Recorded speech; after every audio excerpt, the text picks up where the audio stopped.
আমি এখন দাঁড়িয়ে আছি খুলনা বিশ্ববিদ্যালয়ের গেস্ট হাউস। এটা বিদেশের বিশ্ববরেণ্য যে সমস্ত ব্যক্তিত্ব অথবা গুণীগানী যে সমস্ত ব্যক্তি আসেন খুলনা বিশ্ববিদ্যালয়ে, তারা মূলত এই গেস্ট হাউসে অবস্থান করে থাকেন। এখানে রয়েছে খুলনা বিশ্ববিদ্যালয়ের টিচার্সদের কোয়ার্টার। দেন এই পথ ধরেই হাঁটতে হয় খুলনা বিশ্ববিদ্যালয়ের কেন্দ্রবিন্দুতে যেতে।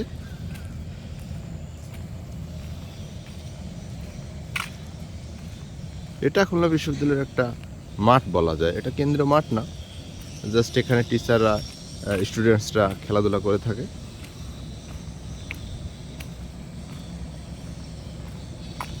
এটা খুলনা বিশ্ববিদ্যালয়ের খুবই সামান্য একটা ফুটেজ।